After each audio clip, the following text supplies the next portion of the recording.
Olá, povo de Deus, como é que vocês estão? Tudo na paz? Hoje é quarta-feira, 1º de abril, inicia-se mais um mês e no dia de hoje, no culto doméstico de oração, nós vamos refletir sobre a graça de Deus, cantá-la, a gente vai falar sobre como Deus é incomparável e vocês viram umas cenas iniciais aqui da propriedade e perceberam que eu comecei umas podas. Aqui tem bastante árvores, é rico nesse sentido, mas precisavam de podas. Nesse momento aqui eu estou ao lado de um pé de jabuticaba, que para começar a dar fruto demora quase uns 15 anos. É uma fruta que todo mundo gosta, dá um licor também muito bom. E quando nós pensamos em cuidar das coisas que Deus criou, é necessário técnica, é necessário carinho e muita paciência. A poda, ela é uma ferramenta importante para quem está no mundo rural, quem vive da agricultura, para que todas as espécies de plantas, de árvores e de flores possam dar o seu melhor. Então, quando você pensa na poda de uma árvore, se você quer que ela seja expansiva, você poda a copa dela para que ela possa se expandir para os lados. Às vezes há necessidade de fazermos uma poda na raiz para melhorar a condição dela. Às vezes fazemos embaixo para que ela possa crescer com maior rapidez. E retiramos alguns galhos que às vezes não estão tão bem de saúde, digamos assim, para que na próxima estação a árvore, a flor, possa dar da melhor forma possível o melhor fruto. Então, eu estou aqui pensando sobre Jesus.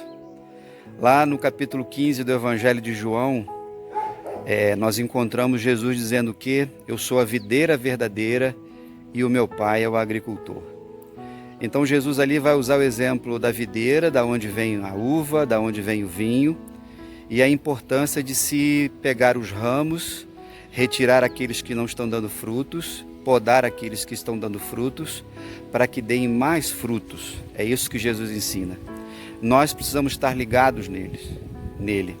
Então, nessa quarta-feira e diante de tantas lutas que estamos vivendo, quando algumas situações acontecem conosco, e talvez nesse cenário mundial hoje, Deus esteja podando a gente, Deus esteja podando a sociedade, não como um Deus irado, mas como o Criador, o agricultor.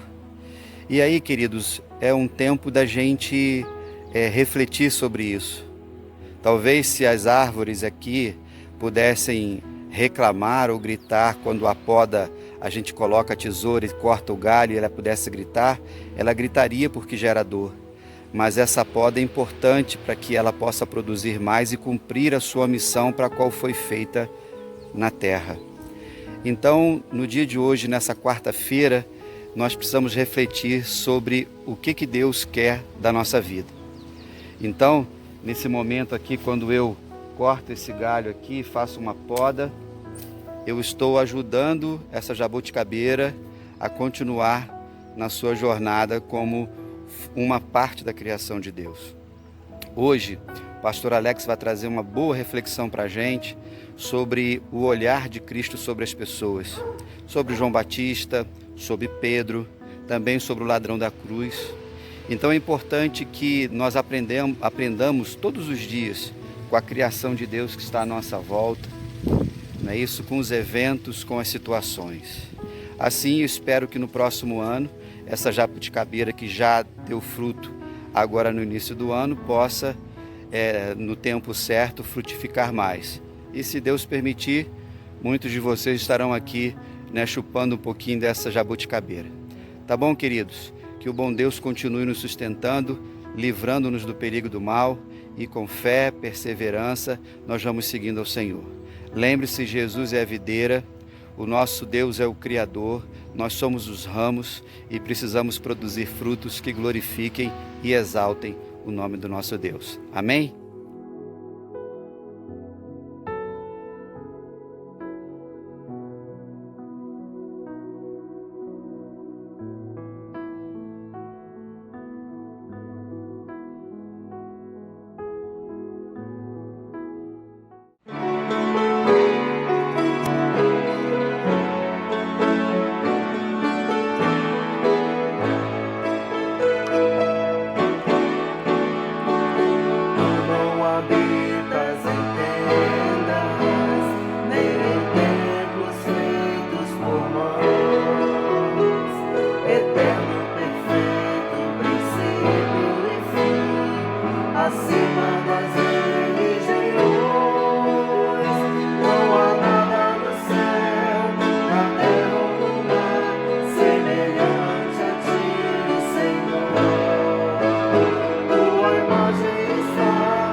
Boa noite, povo de Deus.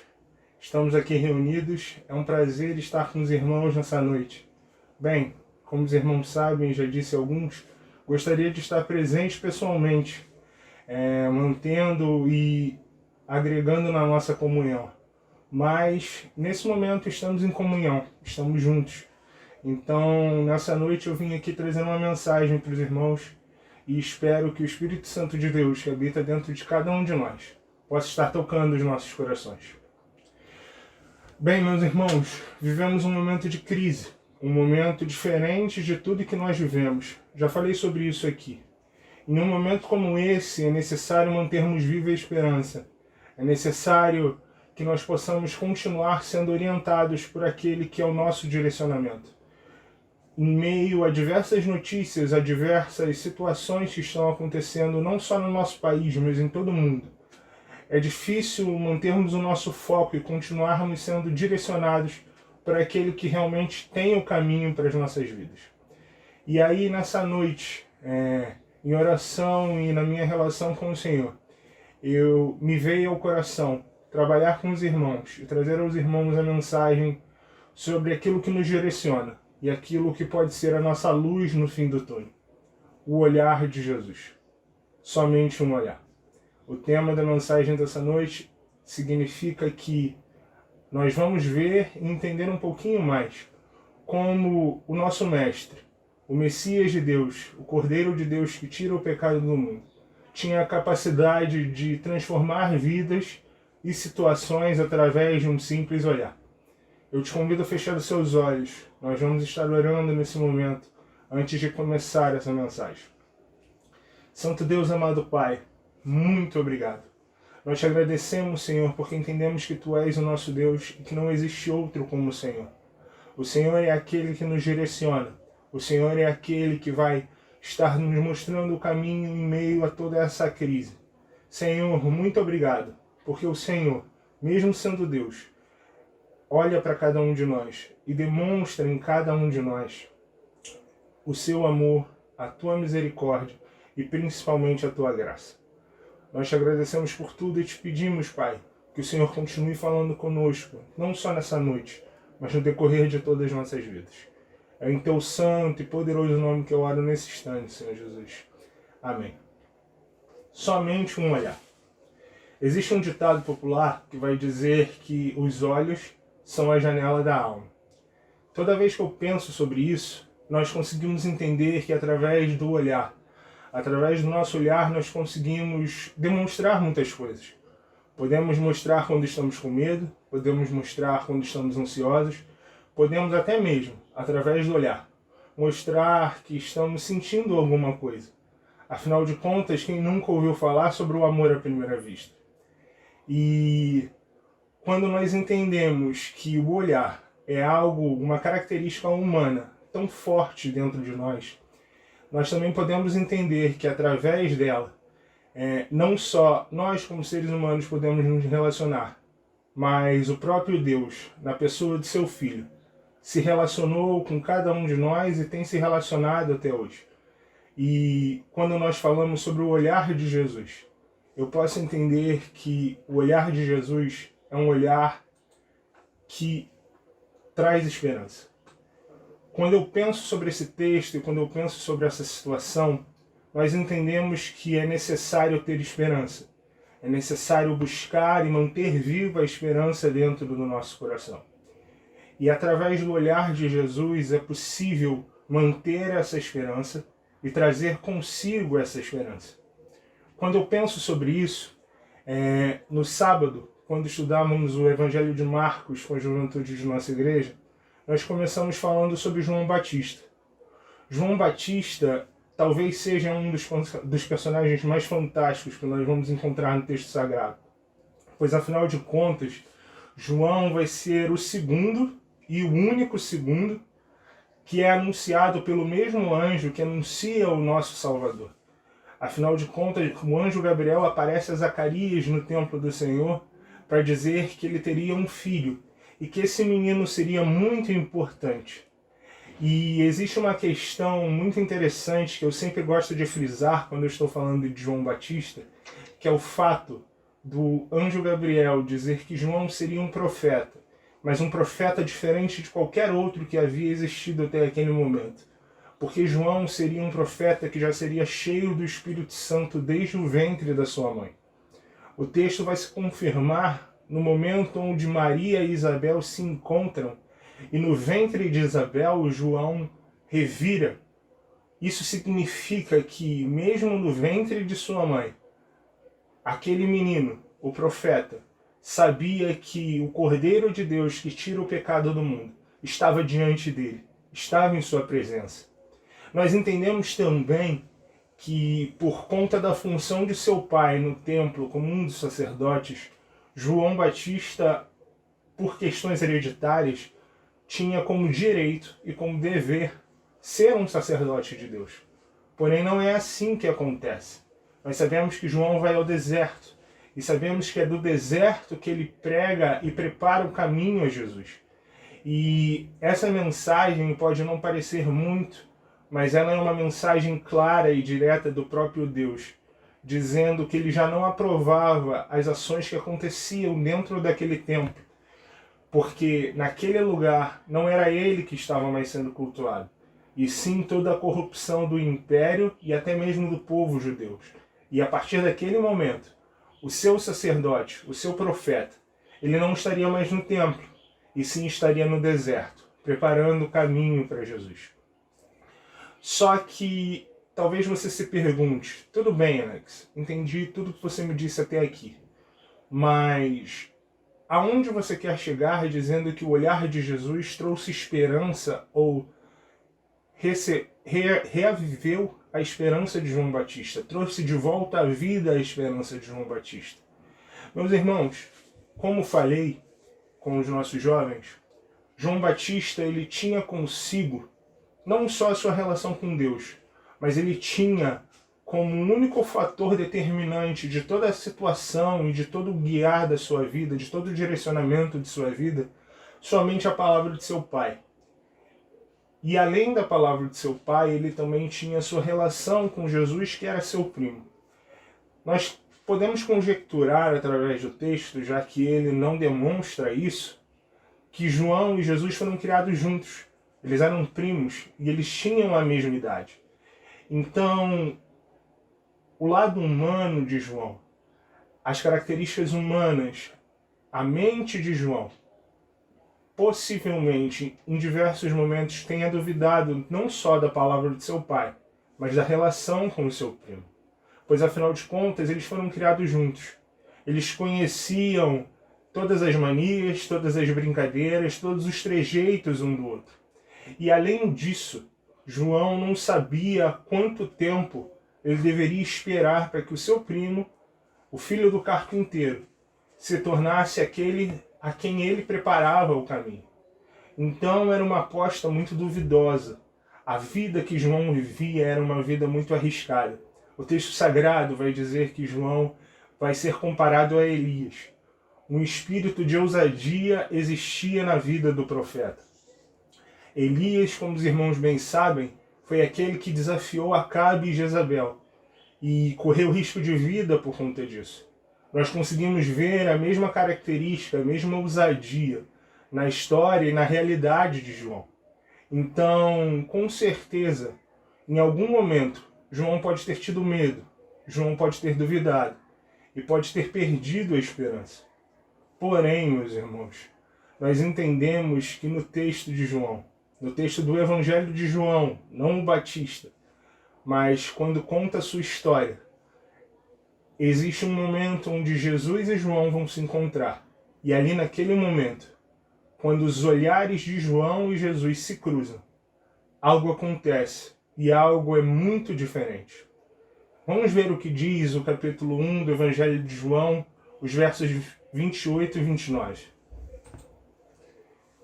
O texto vai dizer: tudo isso aconteceu em Betânia, do outro lado do Jordão, onde João estava batizando.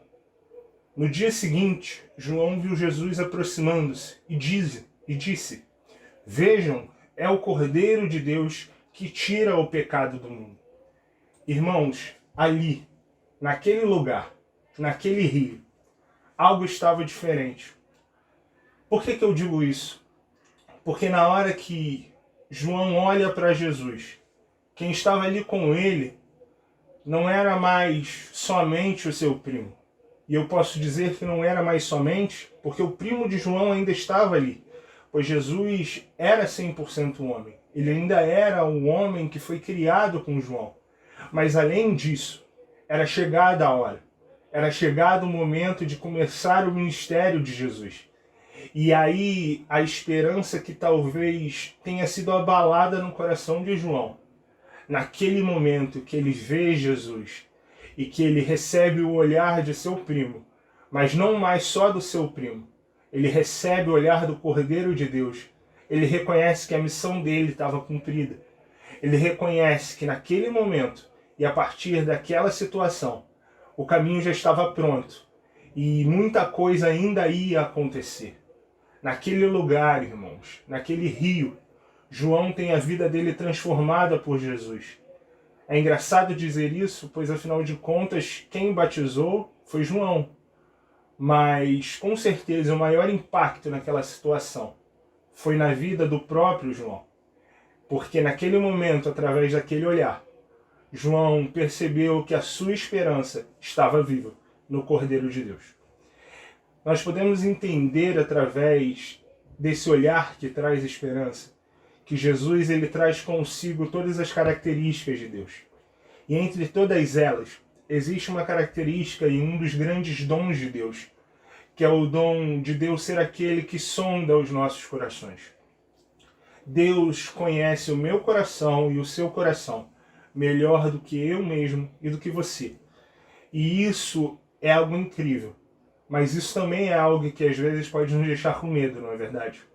Pois afinal de contas, Deus não é aquele que só vê as nossas virtudes, mas Ele também é aquele que vê as nossas transgressões. E isso seria terrível a partir do momento que nós entendemos que Deus é o Senhor de todas as coisas, Criador dos céus e da terra. Porém, o olhar de Jesus também é o olhar que traz o perdão. Quando nós paramos para pensar sobre isso, eu me recordo da história de um homem. Um homem que precisou receber um olhar de perdão de Jesus.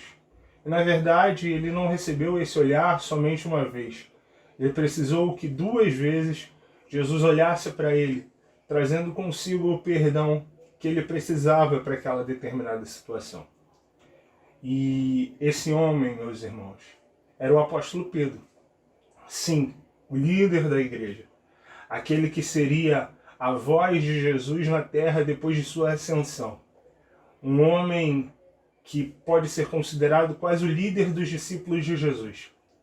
Porém, nós sabemos, de acordo com o texto sagrado, que o temperamento e as emoções de Pedro poderiam ser consideradas praticamente uma espada de 2 fios.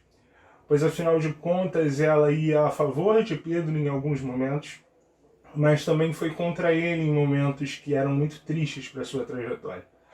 Nós podemos ver isso a partir do momento que entendemos que o apóstolo Pedro é o segundo e único homem que caminha sobre as águas junto com Jesus. Mas também podemos ver que, por conta de seu temperamento, Pedro se afoba e promete algo ao Senhor que ele não poderia cumprir, dizendo que ele nunca trairia Jesus. Nós sabemos exatamente o que vai acontecer nessa situação. E aí eu paro e pergunto aos irmãos, quantas vezes as nossas emoções fizeram com que cada um de nós perdesse o foco do nosso objetivo? Quantas vezes, por conta da nossa emoção, nós perdemos o nosso alvo e não seguimos aquilo que precisávamos fazer? Eu imagino nessa situação de Pedro, após a sua traição de Jesus, após ele entender que ele havia traído Jesus, a seguinte situação. É como se Pedro, que era um pescador, estivesse no barco, indo até a praia. Uma praia que tinha uma luz que o chamava, que o convocava para estar lá com ele. Só que de repente, por conta da sua afobação, Pedro cai do barco e começa a se afogar. E isso acontece conosco, meus irmãos. Só que o que nós não entendemos é que, independente das muitas águas, independente de estarmos fora do barco, a luz continua na praia e ela continua nos chamando. E assim foi com Pedro. Se nós pararmos para atentar no texto de Lucas, no capítulo 22, os versos 61 e 62, eles vão dizer o seguinte: o Senhor voltou-se e olhou diretamente para Pedro. Então Pedro se lembrou da palavra que o Senhor tinha dito: antes que o galo cante hoje, você me negará 3 vezes. Saindo dali, chorou amargamente. Meus irmãos, quando nós olhamos para esse texto e falamos sobre esse texto, na grande maioria das vezes, nós acreditamos que o olhar de Jesus para com Pedro é um olhar somente de julgamento. Porém, eu entendo, e nós podemos perceber no texto, que não era sobre isso que Jesus queria falar. Quando Pedro sai dali, na verdade, quando Pedro escuta o terceiro som do galo, quando o galo canta pela terceira vez, e o texto vai dizer que o Senhor olha para Pedro, e com certeza Pedro olhou para o Senhor nesse momento. Eu imagino a cena dos dois distantes, mas ao som da terceira canção do galo, o olhar dos dois se cruza naquele salão do templo. E eu acredito que Pedro tenha pensado que Jesus naquele momento só estava o julgando. Porém, o olhar de Jesus era um olhar de perdão para Pedro. Porque Jesus sabia que aquela situação ia acontecer. Jesus já havia avisado Pedro, porém a vaidade de Pedro não permitiu que ele entendesse a mensagem de seu mestre. Nós podemos saber, nós podemos entender que o Senhor Jesus é o Senhor de todas as coisas. Ele é o justo juiz. Mas através de algo que vai muito além do nosso entendimento, que vai muito além da nossa compreensão, a sua vontade de perdoar as nossas transgressões, de jogá-las no mar do esquecimento, é muito além de todas as nossas transgressões. Mas nós vamos falar disso logo logo. Voltando para Pedro, como eu disse, o olhar de Jesus para Pedro naquele momento era um olhar de perdão. Porém o texto vai dizer que Pedro sai dali e chora amargamente. Com certeza a dor daquela traição corrompia o coração do apóstolo, a ponto dele esquecer quem ele era, esquecer de tudo aquilo que ele tinha aprendido com Jesus. E onde nós vamos entender tudo isso? Onde nós vamos perceber não só que Pedro havia se esquecido de tudo aquilo que Jesus tinha ensinado a ele, e também que o olhar de Jesus para Pedro naquele momento tinha a intenção de perdoá-lo. É na praia, meus irmãos. Exatamente naquela praia, naquela noite, após a ressurreição do nosso Senhor. No seu encontro com Pedro, Jesus demonstra para ele, não só que ele estava o perdoando, mas muito além disso, que ele entendia que aquele momento precisava acontecer. Mas após aquele momento, após tudo aquilo que já havia acontecido na relação entre os dois, Jesus tinha uma missão para Pedro. E uma missão que era muito maior do que todas as transgressões dele. E era necessário não só que Pedro recebesse o perdão de Jesus, mas que também Pedro entendesse que tudo aquilo que Jesus o havia ensinado era muito maior do que tudo aquilo que Pedro havia feito até aquele momento. E aí naquela praia, naquela noite, com um segundo olhar, como eu disse antes, a vida de Pedro é transformada. E assim como a vida do apóstolo foi transformada naquela praia, a minha vida e a sua vida pode ser transformada em qualquer momento. Mas talvez agora, nesse instante, você esteja pensando: pastor, eu não sou digno de receber o perdão de Jesus. Talvez o meu pecado e a minha transgressão seja muito grande para ser perdoado e para ser esquecido por Deus. Talvez eu não mereça receber esse perdão. E o que eu tenho a te dizer, meu amado, é o seguinte: realmente, você não merece ser perdoado por Jesus. Porém, como terceira questão, como terceiro ponto, o olhar de Jesus é um olhar que derrama a graça. Quando falamos sobre a graça do Senhor, nós entendemos nós falamos sobre aquilo que excede todo o nosso entendimento. Aquilo que vai além de tudo que nós podemos compreender. Eu e você não somos dignos. Não somos dignos de receber o olhar de Jesus. Mas talvez por essa característica, a característica mais impressionante do olhar do nosso Mestre, nós recebemos um caminho, nós recebemos uma direção, nós recebemos sobre nós a dignidade de sermos servos do Senhor Jesus. E quando nós pensamos sobre um olhar que derrama graça, eu entendo que esse olhar ele é derramado sobre aqueles que às vezes não entendem e muitas vezes não percebem, mas são aqueles que mais precisam desse olhar. E quando eu paro para pensar sobre alguém que recebeu um olhar de Jesus, que derramou graça sobre sua vida, talvez o personagem que mais me salte aos olhos, e que é o que eu quero trazer para os irmãos nessa noite, é sobre um homem que passou pouquíssimo tempo com Jesus. É sobre um homem que não viu nenhum dos milagres do nosso Mestre, mas era um homem que conhecia principalmente a si mesmo e sabia que não era digno de estar junto com Jesus. E esse homem é o ladrão da cruz.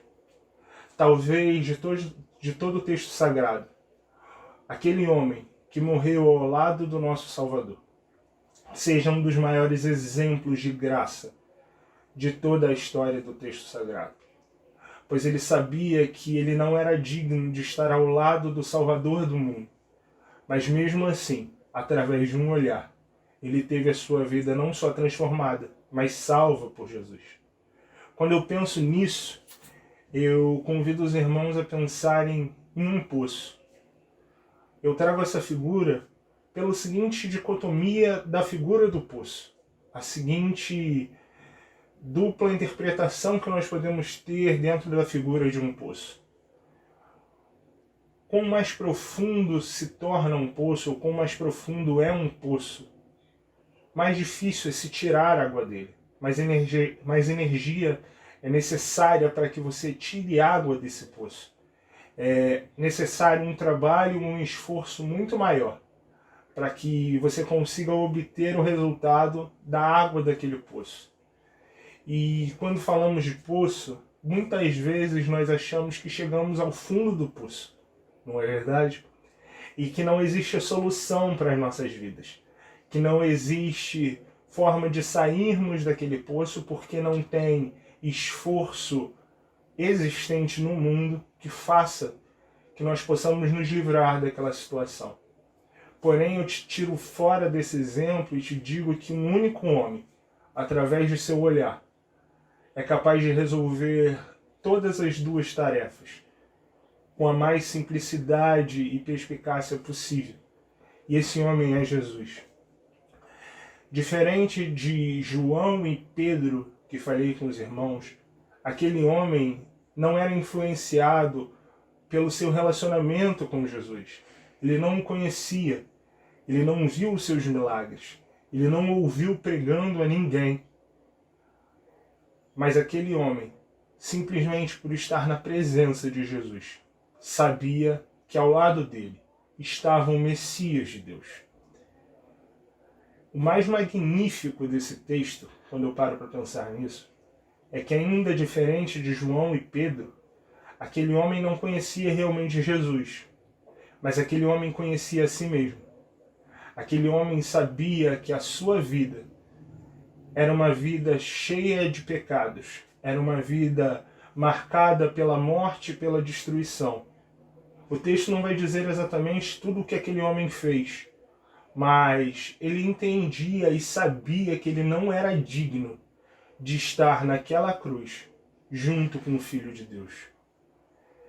de estar naquele lugar, na presença do Salvador do mundo. E aí, meus irmãos, para fechar, nós podemos entender que em só um olhar,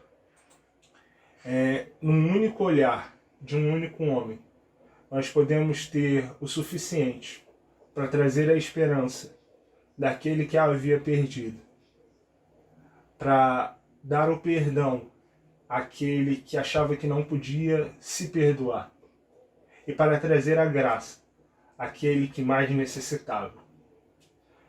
Existe uma canção do Paralamas do Sucesso que me veio à mente quando eu escrevia e meditava com o Senhor sobre esse texto. É uma canção muito famosa, que é a Lanterna dos Afogados. Essa canção ela é inspirada no conto Jubiabá, de Jorge Amado. Ela, na verdade, conta a história sobre um bar chamado Cais do Porto. E era um bar que era frequentado por pescadores, por famílias de pescadores.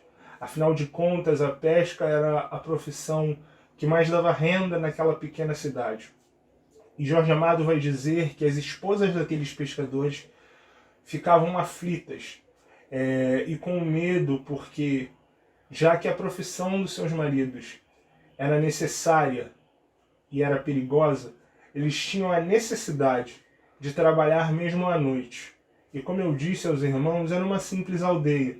Era um lugar que não possuía um farol.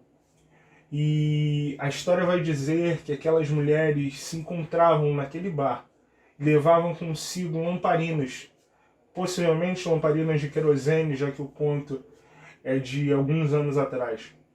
E acendiam aquelas lamparinas na beira da praia, para que, se por acaso algum de seus esposos, algum daqueles pescadores, no meio da noite, caísse do barco ou perdesse o seu direcionamento, tivesse uma luz que pudesse guiá-lo.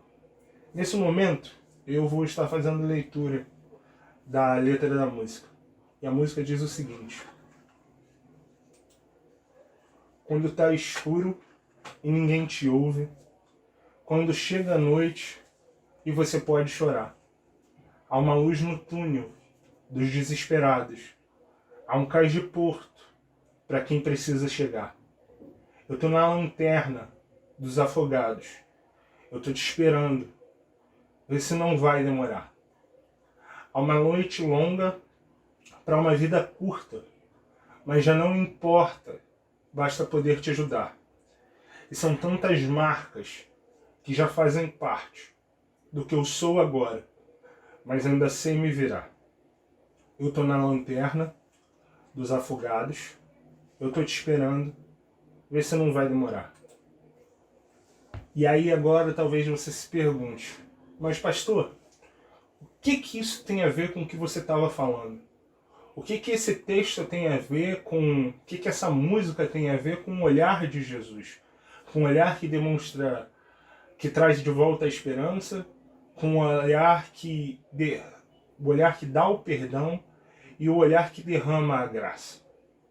Meus irmãos, João não sabia o quanto a volta de Jesus, a chegada de Jesus, o quanto ele teria que esperar até que o Cordeiro de Deus, que tira o pecado no mundo, se apresentasse a ele.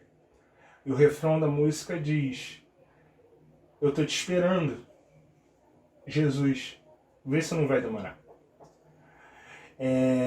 O texto da música vai dizer que quando está escuro e ninguém te ouve, quando chega a noite e você pode chorar, há uma luz no túnel dos desesperados, há um cais de porto para quem precisa chegar.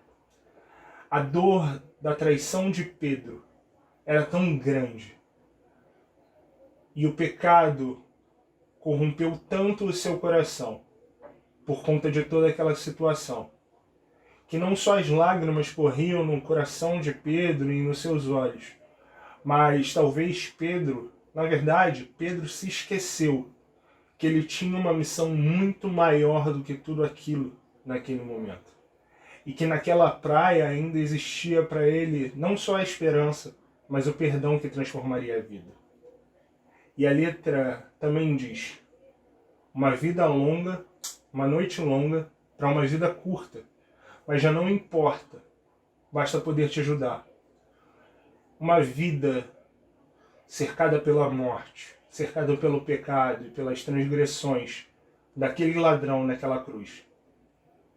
Era muito curta comparada à eternidade que o Senhor podia conceder a ele. E através de um olhar, Jesus derrama a graça, podendo ajudar aquele homem, podendo salvar a vida dele para a eternidade. Mas talvez não seja o suficiente para você. Talvez eu usar uma música que não é cristã na minha reflexão seja muito difícil de engolir. Mas eu digo a você, meu irmão, se você não gravou nada do que eu disse aqui hoje, ou se nada tocou no seu coração até agora, fique atento ao que eu vou dizer nesse momento. O olhar de Jesus é a nossa lanterna dos afogados. É Ele que nos direciona. É Ele que ilumina o caminho da escuridão das nossas vidas. É Ele que pode e vai iluminar no meio da escuridão na vida de todos aqueles que ainda não receberam esse olhar. Através do olhar de Jesus, a nossa esperança é renascida e nós podemos encontrar Ele no rio, assim como foi com João. É através do olhar de Jesus que os nossos pecados serão perdoados. Nós podemos estar com o Senhor naquela praia, assim como Pedro. E é através do olhar de Jesus que a graça é derramada em nossas vidas. E nós podemos estar com Ele na cruz, assim como foi com o ladrão. Então, meu irmão, eu oriento a você. Siga, busque, esteja preparado para encontrar o olhar de Jesus, pois é necessário somente um olhar. Feche seus olhos, nós vamos estar falando com o Senhor. Santo Deus, amado Pai, muito obrigado. Nós te agradecemos, Senhor Jesus, porque o Senhor, mesmo sendo Deus, habitou entre nós e o Senhor renovou nossa esperança. O Senhor derramou sobre nós o teu perdão. E o Senhor nos concedeu a graça que excede todo entendimento. Pai, que nós possamos ser teus olhos aqui na terra. Que nós possamos, Pai, como o teu reino, representar o teu amor, a tua graça, o teu perdão, a tua esperança. Cuida de cada um de nós, Pai, em nossas casas. Cuida de todas as nossas necessidades conforme a tua vontade. Em teu santo e poderoso nome, Senhor Jesus, que eu faço essa oração nesse instante. Amém.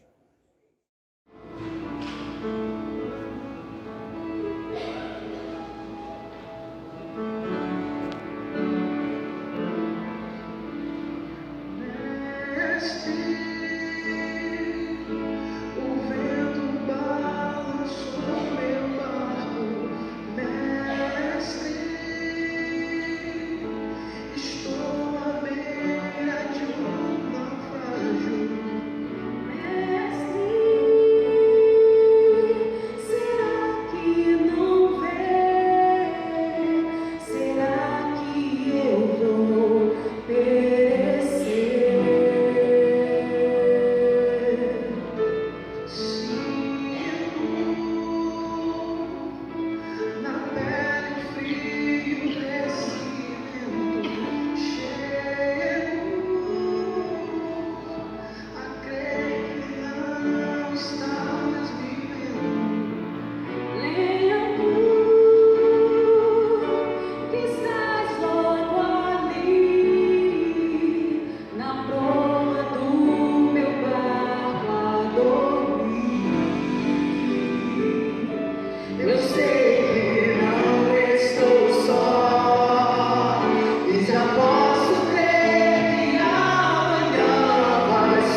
Queridos irmãos, finalizamos mais um culto doméstico de oração, agradecidos a Deus pela bênção da vida, e assim como esse rio que está atrás de mim vai correndo o seu curso, a gente também segue aquilo que Deus preparou para a gente.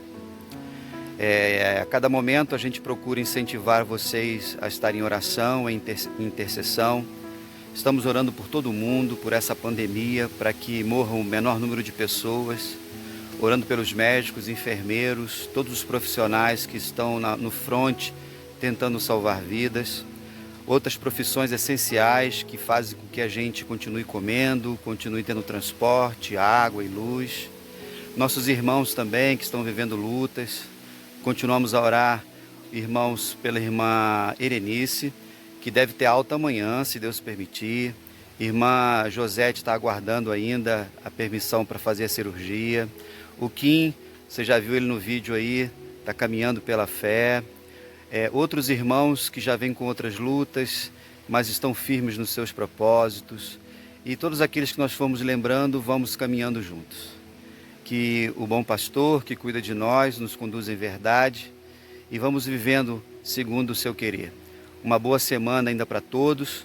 Permitindo Deus, brevemente estaremos novamente reunidos em nossa comunidade de fé aí em Cascadura. Deus abençoe a todos. Fiquem na paz.